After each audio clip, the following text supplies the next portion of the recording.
Bienvenue au rayon des navires oubliés. Coulés? Non, pas tous. Ma passion ne se limite pas au naufrage. Tenez, aujourd'hui j'aimerais d'ailleurs vous parler de l'Olympique. Un nom en hic donc. Cela devrait vous sembler familier, n'est-ce pas?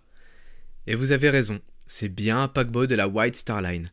Et pas n'importe lequel d'ailleurs, le frère jumeau du Titanic. Vous ne rêvez pas, pour ceux qui l'ignoraient, on pleure bien souvent le très regretté Titanic, disparu tragiquement dans les eaux glaciales de l'Atlantique Nord pendant son voyage inaugural. Il n'en fallait pas plus pour que sa légende soit faite et devienne immortelle. Mais dans tout ça, on oublie trop souvent que le Titanic n'était pas si unique, qu'il a eu deux frères jumeaux, dont l'un a traversé l'Atlantique pendant 24 ans jusqu'en 1935. Il s'agit de l'Olympique. Aujourd'hui, j'aimerais le sortir de l'oubli et vous raconter son histoire. Tout commence en 1907, dans les maintenant célèbres chantiers de Harland & Wolff à Belfast. Autour de la table, Joseph Bruce Ismay, directeur général de la White Star Line, et Lord Pirrie, associé de Harland & Wolff. La conversation est simple. La Cunard Line vient de mettre à l'eau deux superbes navires, le Lusitania et le Mauretania. Depuis le début des années 1900, les compagnies anglaises subissent la concurrence terrible des compagnies allemandes, arrivées en force avec des super navires vapeur à 4 cheminées, comme le Kaiser Wilhelm der Grosse ou le Deutschland de la Hapag, qui a remporté justement le ruban bleu. Il faut vite se mettre à la page. Pour cela, on va élaborer les plans de 3 navires de classe olympique, qui surpasseront ceux de la Cunard et de la Hapag en puissance, confort, sécurité et élégance. Leur nom, Olympique, Titanic et Gigantic, qui deviendra plus tard le Britannique. Le projet est approuvé en 1908. L'architecte naval Thomas Andrews est chargé de superviser la construction des 3 géants des mers. Ce sera la consécration de sa carrière. On pose la quille de l'Olympique le 16 décembre 1908. 4 mois plus tard, ça sera celle du Titanic dans le bassin voisin. Les deux paquebots sont construits côte à côte. Conscient que ce lancement sera un événement historique, un photographe est engagé pour immortaliser les événements importants de la fabrication. Nous sommes au tout début du XXe siècle et les photos sont au noir et blanc. Il est donc important que l'on puisse distinguer les deux bateaux sur les photos. Pour cela, la coque de l'Olympique est peinte en blanc le temps des travaux. Comme son frère jumeau, l'Olympique fait donc 269 mètres de long, 28,5 mètres de large, 45 324 tonneaux. En son ventre, une machine à vapeur triple expansion alimente 2 hélices latérales, une turbine basse pression s'occupe de l'hélice centrale. Le tout alimenté par 29 chaudières. L'Olympique possède 10 ponts. Une salle de bal, des bains turcs, un café floral, une piscine, un cours de squash, un gymnase, un salon de coiffure, une garderie d'enfants, un salon d'écriture, 3 ascenseurs et un grand escalier qui dessert tous les ponts jusqu'au pont E, avec son célèbre chérubin et sa pendule, ainsi que son sublime dôme au-dessus de la cage d'escalier. 735 passagers peuvent prendre place en première classe. Les cabines, les suites et leurs installations sont bien sûr situées sur les ponts supérieurs, entre le pont des embarcations et le pont E, loin du bruit des machines dans la partie centrale du navire. La piscine et les bains turcs sont néanmoins plus bas dans le bateau, sur le pont F. Les cabines sont toutes décorées dans des styles différents, Louis XVI, Louis XIV, Empire, Georgien, Hollandais. Seules les suites étaient équipées de salles de bain et toilettes. Pour les cabines simples, les toilettes et les salles de bain étaient communes. Il fallait d'ailleurs réserver sa baignoire auprès d'un steward. Les boiseries de la salle de réception des premières classes, située sur le pont D, sont entièrement blanches. Les colonnes finement ciselées, les marqueteries sur les murs et les plafonds sont remarquables. Les hublots sont masqués derrière des fenêtres mêlant vitraux et fer forgé, baignant la pièce et son mobilier en rotin d'une belle lumière. C'est la première pièce que les passagers de première classe traversaient lorsqu'ils embarquaient sur le navire. Toujours sur le pont D, la salle à manger de première classe fait 28 mètres sur 30, décorée dans le style jacobin XVIIe siècle, et ses fauteuils en cuir, avec toujours ses boiseries du sol au plafond, finement ciselées et ornementées. Les fenêtres, en vitraux et fer forgé, cachent toujours les doubles hublots et apportent une grande lumière traversante à la pièce. Les passagers devaient avoir la sensation d'être dans une maison bourgeoise et non à bord d'un paquebot transatlantique.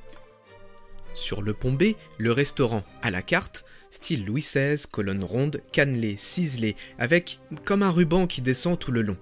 Sur les murs, panneaux en bois et marqueterie, plafond ciselé avec des grands lustres de verre et de cuivre, moquette au sol, table ronde et fauteuil en tissu, hublots derrière les fenêtres, l'ambiance se veut chaleureuse, intimiste, enveloppante.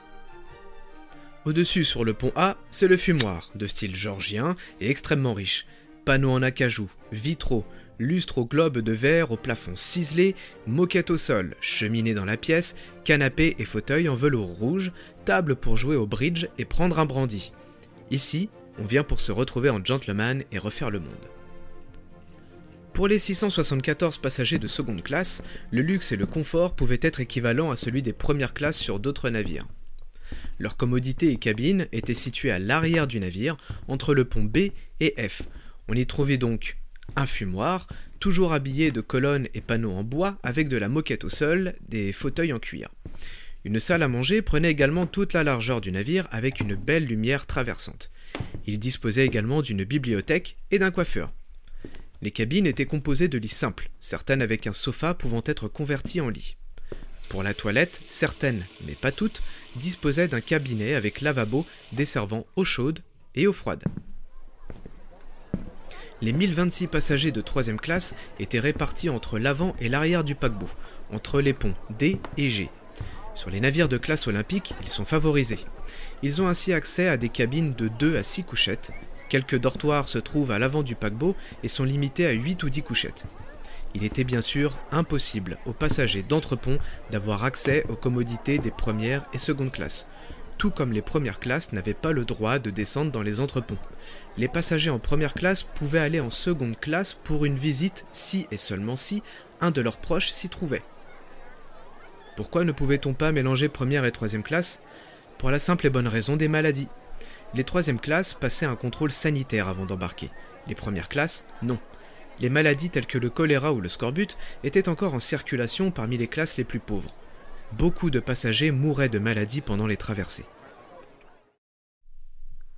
Nous sommes le 10 juin 1911 à Southampton. L'Olympique est terminé. Dans quelques jours, ces puissantes turbines rutilantes se mettront en mouvement direction New York. La foule se presse en direction du port. Aujourd'hui, des visites du paquebot sont organisées. Bientôt, tout le monde pourra vanter le luxe et le confort des équipements de première classe. En prévision de l'arrivée de ces 3 nouveaux géants des mers, la White Star Line a dû entreprendre la modification de son quai. En effet, celui-ci n'était pas assez grand pour l'accueillir. Il en va de même pour le port de Cherbourg. L'Olympique ne pourra pas y accoster.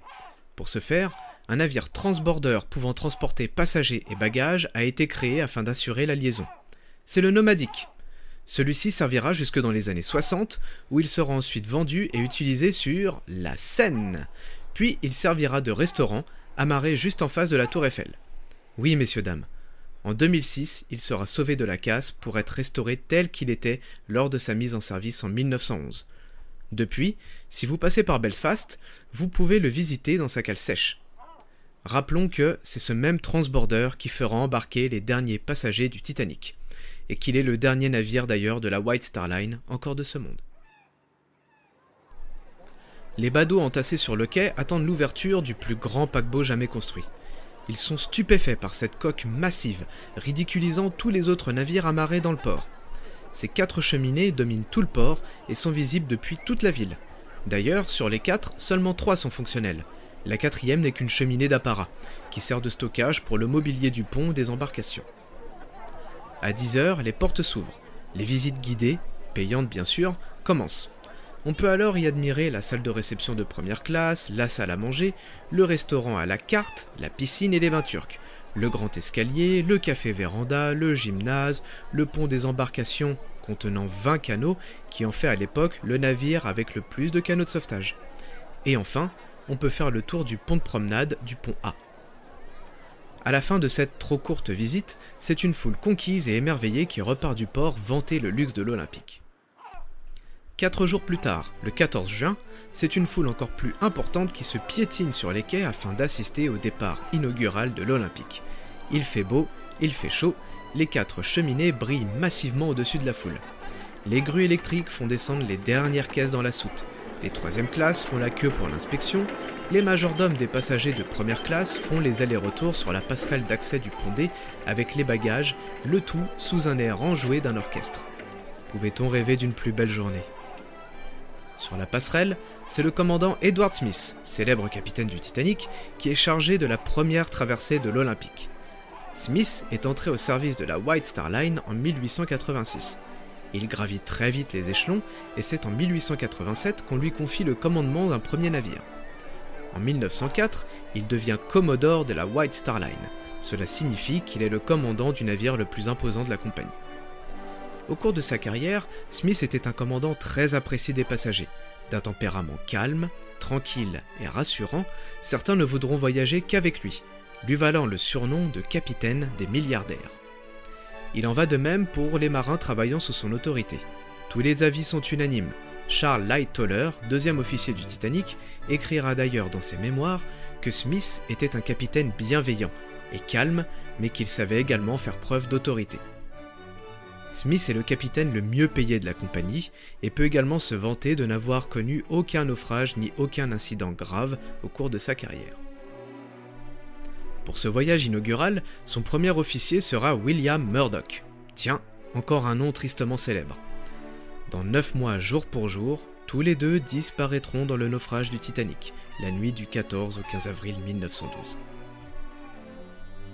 À midi, les sifflets de l'Olympique résonnent dans le port. Lentement, la coque s'éloigne du quai, les passagers réunis sur les ponts adressent des signes d'adieu à la foule toujours autant massée sur le quai.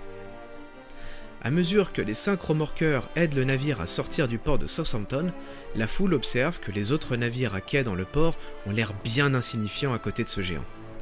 Pour cette première traversée de l'Atlantique, parmi les passagers se trouve Bruce Ismay, qui échange beaucoup avec les passagers et membres d'équipage, attentif aux moindres détails de son nouveau-né, ainsi que Thomas Andrews, l'architecte bien sûr, présent à bord avec des ouvriers du chantier.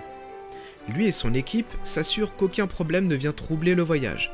Andrews arpente le navire sous tous les angles, avec son carnet de notes toujours à la main. Il aide l'équipage à se familiariser avec les équipements, note les remarques avec beaucoup d'attention, discute avec les passagers et observe les habitudes. C'est ainsi que des différences se feront avec le Titanic.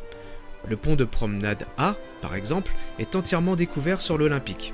En pleine mer, il devient désagréable, car en plein courant d'air. Sur le Titanic, il sera fermé sur la moitié avec des fenêtres descendantes pour permettre d'aérer. Andrews se rend compte que le pont de promenade B est très peu utilisé. Sur le Titanic, il sera donc très largement réduit, permettant de créer des ponts privés pour les suites, d'y ajouter 15 cabines, d'agrandir le restaurant à la carte très populaire et de créer le café parisien sur l'arrière du pont. La traversée est un succès, les passagers se précipitent sur la piscine, le cours de squash, les bains turcs et le gymnase, on fait la fête, on s'amuse dans l'insouciance de ce beau mois de juin. En première classe, on ne ressent d'ailleurs aucune vibration, oubliant presque que l'on se trouve à bord d'un paquebot transatlantique. Les passagers de 3e classe apprécient les cabines et les dortoirs propres et spacieux. Le capitaine Smith adresse un télégramme au bureau de la White Star Line pour annoncer que l'Olympique a dépassé la vitesse moyenne de 21 nœuds alors que toutes ses chaudières ne sont pas allumées. C'est donc au terme d'un voyage de 5 jours, 16 heures et 42 minutes que l'Olympique arrive à New York, accueilli par des milliers de spectateurs massés sur les quais et les sirènes des autres navires, à l'exception d'un seul, le Lusitania de la Cunard Line, concurrent de l'Olympique. Les migrants sont déposés en quarantaine comme le veut la coutume, les premières et secondes classes s'en vont vaquer à leurs occupations. Quelques jours plus tard, l'Olympique, soute à charbon rempli, cale chargée et passagers embarqués, repartira pour le début de sa longue carrière. Une ombre à ce beau tableau apparaîtra cependant assez vite. Elle aurait pu rester anodine, mais aura certaines conséquences. Nous sommes le 20 septembre 1911 et l'Olympique vient de quitter le port de Southampton en direction de New York pour sa 5e traversée. La météo est superbe en cette belle fin de matinée. C'est le pilote du port, George Boyer, qui est chargé de la manœuvre comme l'exige le règlement. Le capitaine Smith à ses côtés sur la passerelle bien sûr. Une fois libéré des remorqueurs, l'Olympique entre dans le canal de Solent. Arrivant derrière lui, le Hawk, croiseur de la Navy, conçu pour éperonner d'autres navires. Le Hawk entreprend de dépasser l'Olympique par tribord, mais il est un peu trop proche. Les 3 hélices de l'Olympique créent une forte succion qui aspire le Hawk vers lui. Il est midi 46 lorsque la proue du Hawk s'enfonce dans la coque de l'Olympique par tribord arrière. Immédiatement, Smith fait stopper les machines et ordonne la fermeture des cloisons étanches. la proue du Hawk a ouvert une brèche de 12 mètres, dont une partie sous la ligne de flottaison de l'Olympique, juste à côté des cabines de seconde classe des ponts D et E. 400 tonnes d'eau se déversent alors dans le paquebot. Heureusement, personne n'était présent dans les cabines au moment de la collision. Aucun blessé n'est alors à déplorer. L'Olympique peut se maintenir à flot, même si les dégâts sont impressionnants. Néanmoins, il n'est pas question de continuer le voyage. Il débarque donc ses 2100 passagers à Southampton qui seront embarqués sur un autre paquebot, l'Adriatique, mais au port de Liverpool. L'Olympique rejoint donc Belfast et les chantiers Harland & Wolff pour être mis en cale sèche. Il se retrouve donc une nouvelle fois à côté de son jumeau, le Titanic.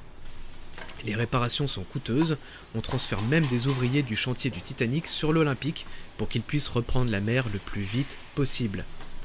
On note au passage que l'arbre de transmission et l'hélice tribord ont été endommagés.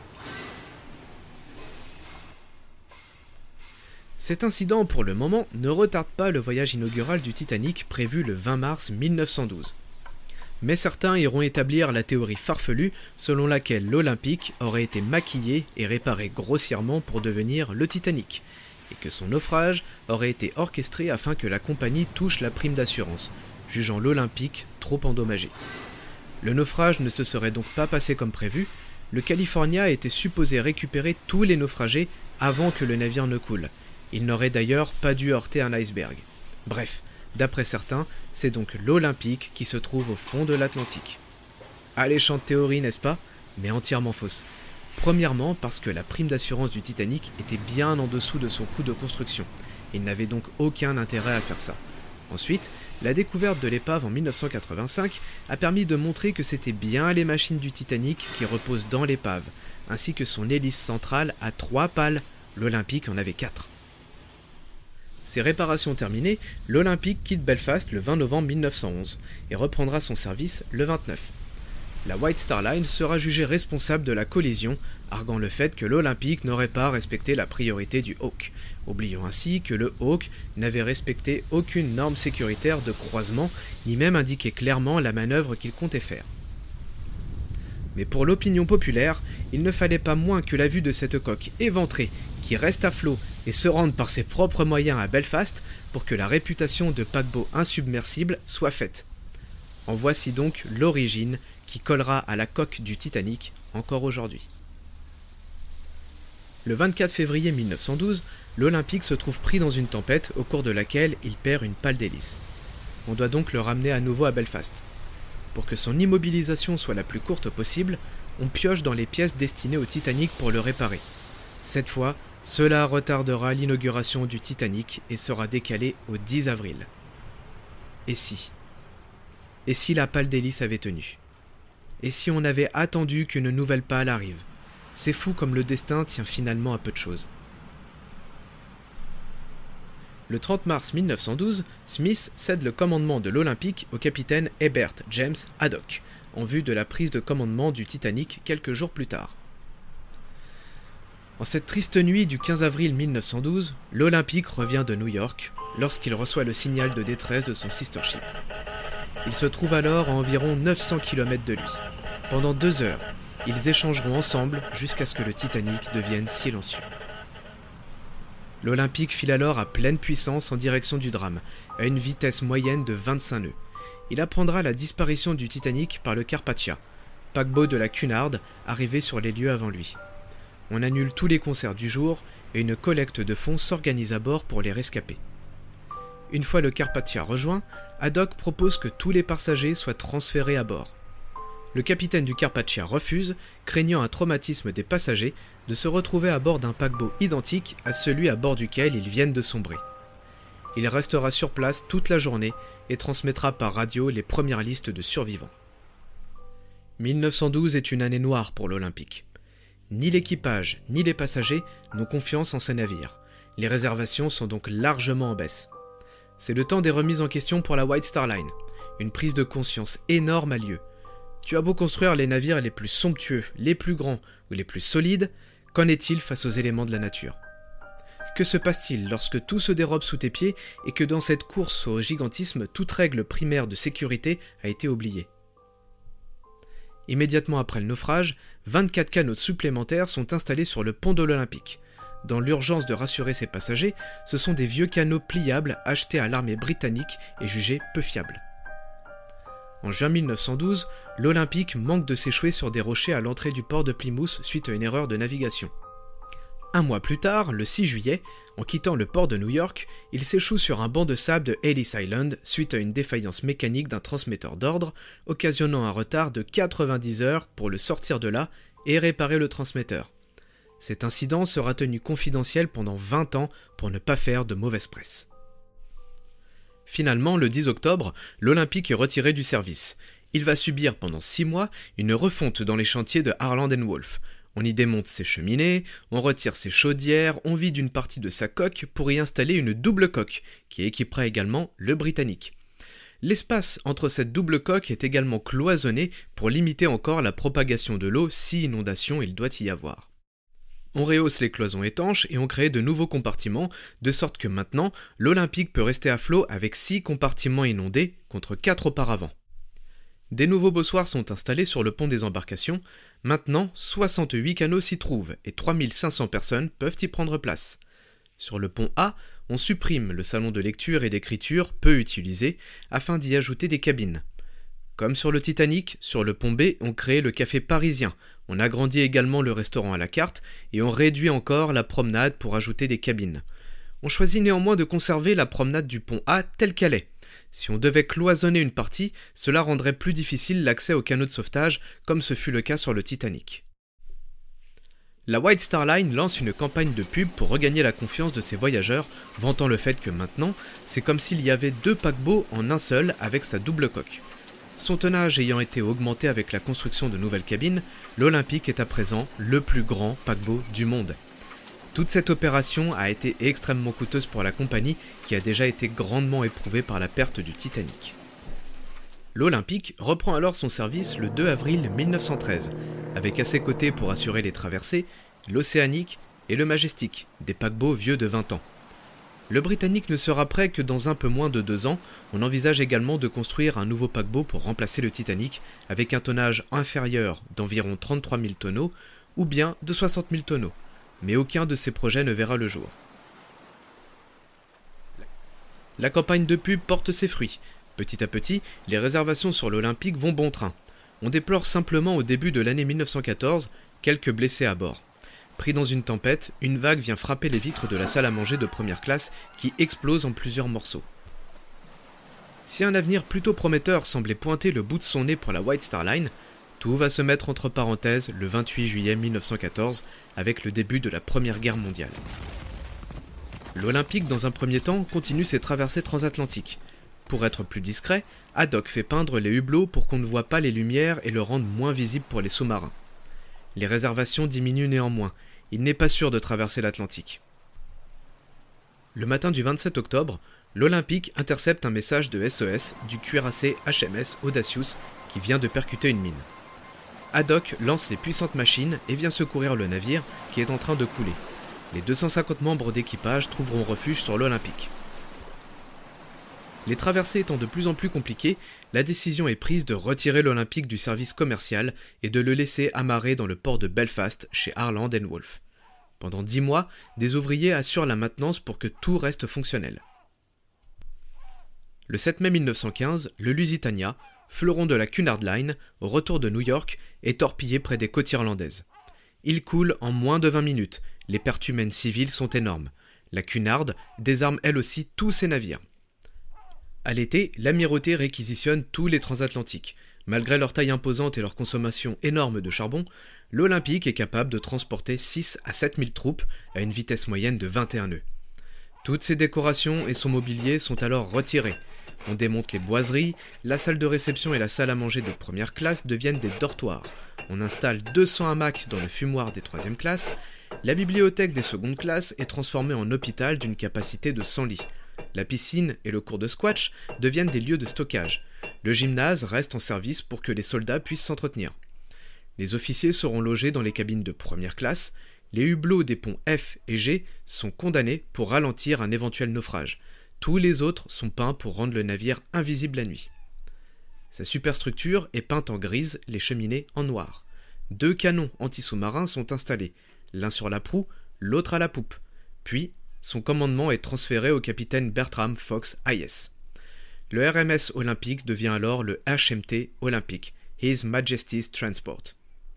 Le 25 septembre 1915, l'Olympic part alors en Méditerranée effectuer son premier transport de troupes en direction de Murdos, pour le front de Dardanelles. Nous sommes alors le 1er octobre. L'Olympic navigue alors depuis plusieurs jours, toute cloison étanche fermée et les lumières éteintes. Il longe les côtes nord-africaines lorsqu'il aperçoit un canot de sauvetage. Le vapeur français Provincia a été torpillé pendant la nuit. La zone est infestée de U-boats allemands. Hayes prend toutefois la décision de secourir les marins. Un navire de la taille de l'Olympic à l'arrêt est une cible très facile. Tous les marins sont sur le pont et se tiennent prêts à l'évacuation. Alors que l'Olympic redémarre, le périscope d'un sous-marin sort de l'eau. Aussitôt, une torpille est lancée mais rate l'Olympic. Depuis sa poupe, les soldats s'emparent des canons et tirent en direction du sous-marin qui disparaît.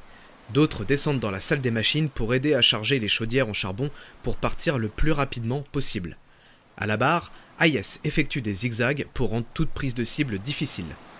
L'Olympic est tiré d'affaire et le lendemain, les troupes débarquent à Murdos. Tandis que l'amirauté reprochera à Hayes d'avoir mis en péril le navire et les troupes qu'il transportait, la France félicitera le capitaine pour son geste de bravoure et lui remettra la médaille d'honneur. Sa mission en Méditerranée durera 5 mois, au cours desquels il transportera 25 000 troupes. Après une pause d'une dizaine de jours à Liverpool, l'Olympic repart en mission en Atlantique, direction Halifax. Il devra transporter des troupes d'Halifax vers Liverpool.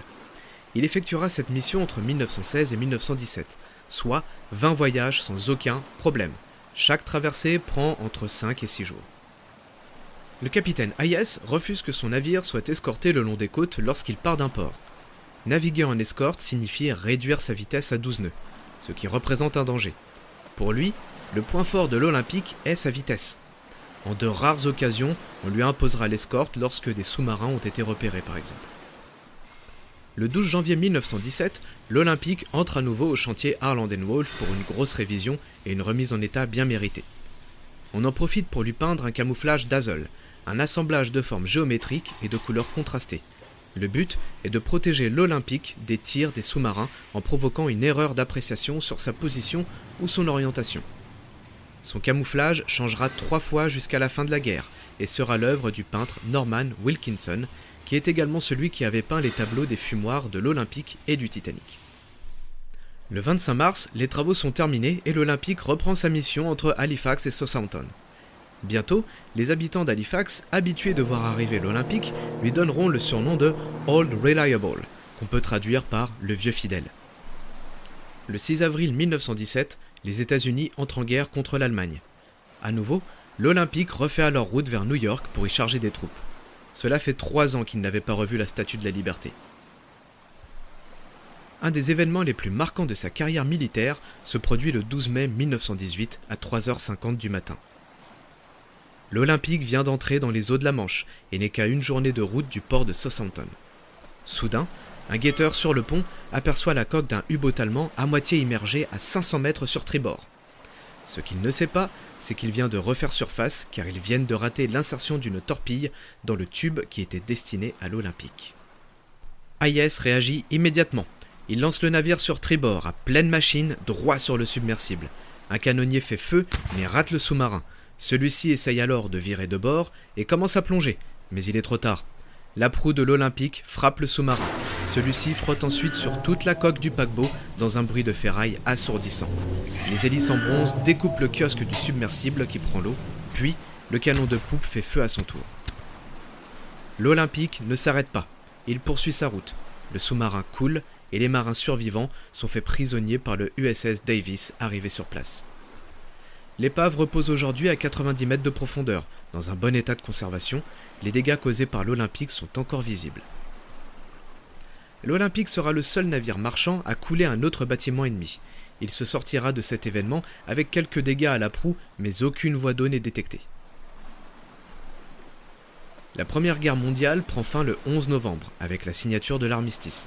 Depuis la veille, l'Olympic est arrivé au port de New York. Sur place, c'est alors la fête. Le retour vers Southampton se fera dans une ambiance plus détendue. Bientôt, la nouvelle mission de l'Olympique sera de rapatrier les troupes chez eux. En février 1919, il est décommissionné et repeint aux couleurs de la White Star Line après quelques rapides réparations nécessaires. Il commence alors à ramener les troupes. Hayes raconte que lors de son arrivée dans le port d'Halifax, tous les navires étaient couverts de drapeaux et faisaient hurler leurs sirènes. Il y avait une foule impressionnante et sur les banderoles, on pouvait lire « Bienvenue vieux fidèle ». Le bruit était tel qu'aucun ordre de manœuvre ne pouvait être donné oralement. Il fallait faire des gestes. Durant les 4 années de guerre, l'Olympique aura parcouru plus de 333 000 km et transporté plus de 200 000 troupes. Il est temps pour l'Olympique de retrouver les chantiers Harland & Wolff pour entrer en cale sèche et retrouver ses équipements qui font de lui sa renommée. En août 1919 commence alors le chantier. Lors de l'inspection de la coque, les ouvriers découvrent alors un trou de la taille d'un ballon de football entre la deuxième et la troisième cheminée. Intrigués, ils s'aperçoivent que c'est un impact de torpille. Celle-ci a percé la coque, s'y est logée, mais n'a heureusement pas explosé. Personne ne s'en était rendu compte. L'événement remonte en fait à septembre 1918. Alors qu'il quittait le port de Southampton, l'Olympique avait été repéré par le submersible allemand U-53, à une distance de 3000 mètres. Le sous-marin aurait tiré une première torpille qui aurait loupé sa cible. La deuxième est alors lancée, mais comme aucune détonation ne se fait entendre, l'équipage du U-boat pense avoir à nouveau raté leur tir. L'Olympique, qui file à une vitesse de 20 nœuds, est à présent trop loin. Pourtant, la torpille avait bien ouvert une brèche, mais grâce à la double coque, l'Olympique n'avait pas du tout été dérangé par cette entrée d'eau. Durant cette refonte, on démonte à nouveau les cheminées afin de modifier les chaudières de l'Olympique et les convertir au mazout. Ce changement n'est pas sans danger, il accroît le risque d'incendie à bord. On ajoute alors de nouveaux dispositifs de sécurité. Cette conversion permet à la compagnie de réaliser des économies futures. En effet, on réduit le nombre de 350 à 60 mécaniciens. Les chauffeurs et soutiers sont devenus inutiles. Ces décorations et boiseries sont remises en place, on ajoute des nouveaux bossoirs au pont des embarcations et on remplace quelques canaux par des nouveaux à moteur. Enfin, on repeint en lettres blanches le nom de Olympique sur sa proue et sur sa poupe. En juin 1920, c'est un paquebot flambant neuf qui reprend son service commercial vers New York, fendant les eaux à une vitesse constante grâce à ses nouvelles chaudières à mazout. Le capitaine et futur commodore Hayes à sa barre. En ces belles années d'après-guerre qui se profilent, l'Olympique est le dernier survivant de sa classe olympique. En effet, son autre frère jumeau, le Britannique, n'aura pas la chance de connaître un service commercial. Achevé pendant la guerre, ces décorations ne seront jamais installées. L'Amirauté le réquisitionnera comme navire hôpital, le nommant HMHS Britannique, His Majesty's Hospital Ship. Sa coque est peinte en blanc avec des grandes croix rouges afin de prévenir l'ennemi qu'il transporte des blessés. Il devrait ainsi échapper à toute attaque. Ces salles à manger et salles de réception deviennent des salles d'opération, et sur les différents ponts, ce sont 3310 lits qui sont installés. À l'issue du conflit, le Britannique aurait dû être bien plus luxueux que l'Olympique et le Titanic, bénéficiant de toutes les dernières nouveautés et installations, avec les défauts de son frère corrigés. Il rencontre son destin au matin du 21 novembre 1916 en mer Méditerranée, le long des côtes de la Grèce, à destination de Murdros. Une puissante détonation se fait entendre à tribord avant. Le Britannique vient vraisemblablement de toucher une mine. Son capitaine tente de lancer les machines vers les côtes dans l'espoir de l'échouer, mais il s'incline et bientôt ses hélices ne seront plus immergées. L'évacuation commence alors. Sur les 1125 personnes présentes à bord, le naufrage causera 30 décès et 45 blessés. L'épave du Britannique sera complètement oubliée jusqu'à sa découverte par le commandant Cousteau en 1975. Il repose à 120 mètres de fond, couché sur son flanc tribord. Il est la plus grande épave en mer Méditerranée et après plus de 100 ans, son état de conservation est excellent. En plus du Britannique, dans le conflit, la White Star Line perd également l'Océanique et le Laurentique. Le traité de Versailles signé le 28 juin 1919, qui désigne l'Allemagne perdante de la guerre, vient en partie régler ce point.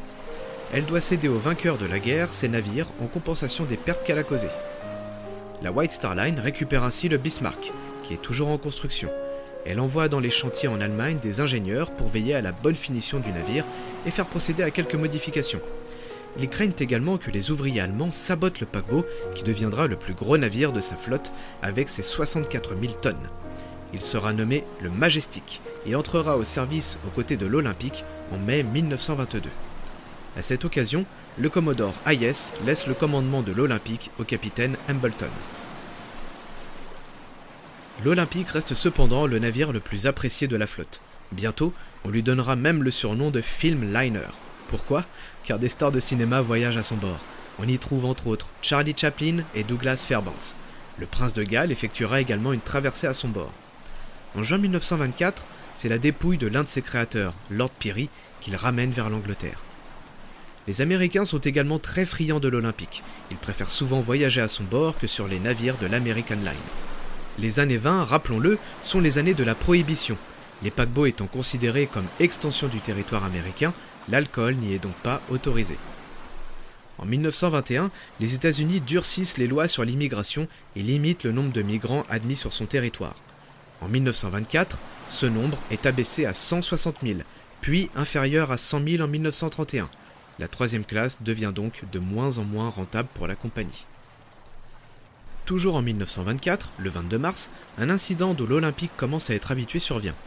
En sortant du port de Southampton, il entre en collision avec le Fort Saint-Georges, qui est considérablement abîmé. L'Olympique semble s'en tirer avec des simples traces sur sa coque, et poursuit ses traversées. Lors d'une inspection de contrôle quelques mois plus tard, on réalise en fait que la poupe a été finalement bien endommagée. On doit remplacer des tôles. Cela se fera en fin d'année 1925. Si la ligne de l'Atlantique Nord est florissante pour la White Star Line, ce n'est pas le cas des autres lignes qu'elle dessert, notamment la ligne australienne. La compagnie est mise en vente et c'est Lord Kislant, alors à la tête de Harland & Wolff depuis la disparition de Lord Peary, qui acquiert la White Star Line en 1926. Celui-ci prend conscience que la flotte devient vieillissante. On annonce donc la construction d'un nouveau navire, l'Océanique. Après 16 ans de carrière, il est temps de moderniser l'Olympique. Une refonte a donc lieu, vraisemblablement durant l'hiver 27-28. On supprime donc quelques cabines pour créer des salles de bain privatives. D'autres cabines sont agrandies. Pour ça, on réduit encore le pont de promenade du pont B. Le salon de lecture est supprimé pour laisser place à des nouvelles cabines. On ajoute une piste de danse à la salle à manger de première classe, et dans le salon des premières classes et la bibliothèque de seconde, on installe un projecteur de cinéma. La troisième classe devient la classe touriste, avec l'épuisement des flux migratoires. Enfin, les boiseries du grand escalier sont peintes en vert avocat. La fin des années 20 pointe alors son nez. La White Star Line, comme la Cunard Line, doivent maintenant faire face à la concurrence des compagnies françaises, avec l'Île-de-France et bientôt le Normandie, les Allemands avec le Bremen et le Repas, qui vient de ravir le ruban bleu, ou bien les Italiens avec le Rex. Bien que connaissant le succès, le Majestic est plein de problèmes. Sa coque se fissure et en raison de malfaçons dans son installation électrique, des incendies ont lieu à répétition. L'Océanique est une déception.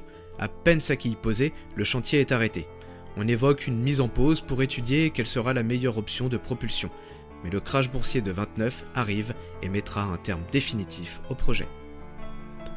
En face, la Cunard a commencé la construction de son superbe Queen Mary. Le crash met le chantier entre parenthèses pour manque de fonds lui aussi. La crise touche durement la ligne de l'Atlantique Nord et l'Olympique voit ses réservations diminuer fortement. En 1931, la décision est prise d'annuler certaines traversées qu'il se partage avec le Majestic et des croisières sont organisées. Pour pallier à la crise et à la mauvaise gestion économique de Lord Kislant, la compagnie se sépare d'un grand nombre de ses bateaux vieillissants. Le chancelier britannique fait alors pression sur la Cunard et la White Star Line pour qu'ils fusionnent et créent ainsi une puissante compagnie maritime sur l'Atlantique Nord en proposant un prêt de 9,5 millions de livres si la fusion se fait. Cette fusion aura bien lieu le 10 mai 1934. 5 jours plus tard, le 15 mai, un nouvel incident se produit avec l'Olympique, celui-ci est bien plus grave. L'Olympique est à 200 000 nautiques de New York, soit environ 370 km, le capitaine Binks à la barre. Il est en approche de l'île de Nantucket et pénètre dans une brume épaisse. Le capitaine réduit alors la vitesse de son paquebot à 10 nœuds. Il sait qu'il doit bientôt croiser le bateau-feu Nantucket, dont le rôle est de servir de repère à la navigation des bateaux dans le secteur. L'opérateur radio de l'Olympique cherche à déterminer la position du Nantucket en captant son signal radio, mais il n'y parvient pas. Soudain, le guetteur dans le nid de pie sonne 3 fois sa cloche. Le Nantucket est à 150 mètres devant eux. Binks bloque sa barre à bâbord, met les machines en marche arrière, la vitesse doit atteindre les 3 nœuds environ, mais le géant des mers et ses 52 000 tonnes percutent le Nantucket en ouvrant une large brèche. L'eau froide fait exploser sa chaudière.